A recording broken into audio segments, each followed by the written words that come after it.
Logical breakdown. Who wrote the Quran? Is it from Allah subhanahu wa ta'ala, the creator? Or is there any other possibility? Let's just break down this, alright? There are four possibilities. Prophet Muhammad, peace be upon him, wrote it. He, peace be upon him, copied it from earlier scriptures, like Bible or Torah. Third one, a Jew or a Christian helped him, because there are lots of stories about other prophets, and there was no Arabic Bible in that century when Prophet Muhammad, peace be upon him, was living. It was impossible for him to write this Quran, but we'll just get there, right? So let's just break down the first one. Could Prophet Muhammad, peace be upon him, have written it? You'll see it's impossible. First proof. A language style is totally different from the hadiths and the Quran. His own words. We have thousands of hadiths. Compare them with the Quran. They have completely different style, tonality, rhythm, structure. Even non-Muslim scholars agree. These are two distinct orders. The Quran criticizes the Prophet, like he frowned, like in this verse, he frowned and turned away when the blind man came to him. This is referring to an incident where a blind man named Abdullah ibn Maktum came to the Prophet, peace be upon him, while he was busy talking to Meccan leaders who were rejecting him. If Prophet Muhammad, peace be upon him, had written the Quran himself, would he start the surah by criticizing himself in front of everyone? Another example, when he did not say inshallah. Would a man write self-critical verses in this book and see prophecies in the Quran that came true, like Romans defeated, then victory Surah Rum, conquest of Mecca in Surah SWT? Would someone risk his reputation by trying to predict the future? D. Delay in the revelation posed in hard times, like for example slander of Aisha radiallahu anha. If he wrote it himself, why delay, why suffer? E. The challenge. The Quran challenges all humans and jinn produce even one surah like it. If it was his own writing, that's a huge risk. What if someone succeeded? Like F. No personal agenda. His name is mentioned only 4 times in the Quran. Jesus, Moses, Ibrahim mentioned far more. If it was personal, wouldn't he talk more about his family, struggles, pain? Like conclusion is, it makes no sense that Prophet Muhammad, peace be upon him, wrote the Quran. Second part. Did he copy the Bible or Torah? Nope, that's impossible too, because the Quran revealed in Arabic, Bible was not available in Arabic that time. You can see here. First Arabic Bible came in the 9th century, 200 years later after the Prophet, peace be upon him's death. Prophet, peace be upon him, was illiterate. He could not read or write, confirmed by Muslim and non-Muslim historians, right? Church forbade translation. Until 18th century, common people weren't allowed to even read the Bible. Conclusion, he could not have copied something he had no access or could not even read. Third one, did a Christian or a Jew help him? Again, this theory falls apart because only one Christian mentioned, Waraka ibn Nawfal. He was an old Christian who said, you are the awaited prophet, peace be upon him. He died right after the first revelation, no time to collaborate. Quran criticizes Jews and Christians repeatedly, like, woe to those who write the book with their own hands. They say Allah subhanahu wa ta'ala has a son. You can see the verses here. Why would a Jew or Christian help write the verses that against themselves? It's nonsense.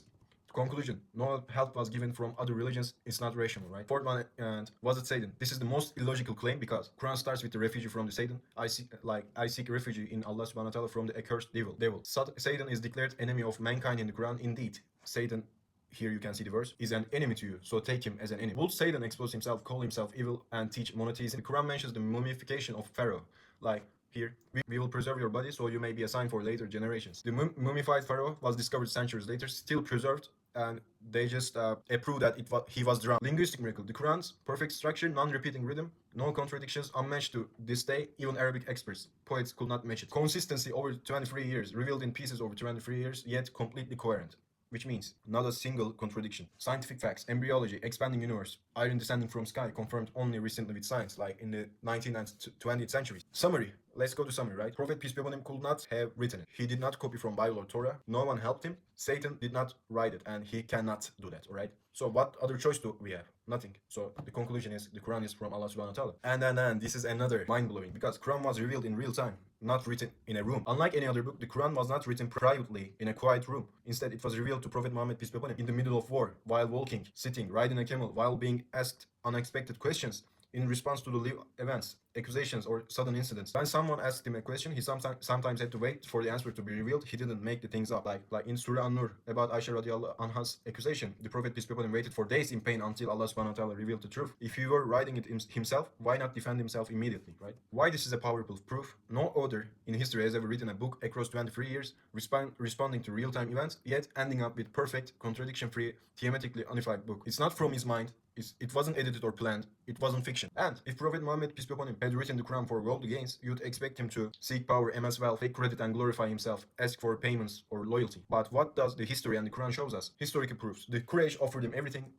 They said, we'll make you our king, we'll give you any woman you want, we'll make you the richest man in the Mecca. Just stop preaching. And his response was, if you place the sun in my right hand and the moon in my left hand, I will never give this up. Allahumma salli ala Sayyidina Muhammad wa ala Muhammad. He died with no riches. His shield was pawned with a Jewish man. He had no gold palace or stored wealth. He often went days without food, tying a stone to his stomach. You can see the proof here, Sahih Bukhari. The Quran never glorifies him. Only 4 times his name is mentioned. Other prophets like Musa alayhi salam are mentioned over 100 times. If it was his book, wouldn't he praise himself more? Here are Quranic evidence. In Surah Ashura, say, I do not ask for you any reward except love for the near relatives. In Surah SWT, say, I do not ask you for any reward for it, and I'm not of the pretenders. The Quran explicitly rejects that the Prophet was seeking money, praise, or control. He was offered everything, he rejected it all. Yet, left behind the greatest transformation in human history. So conclusion is, the Quran is from Allah subhanahu wa ta'ala. Thanks for watching, guys.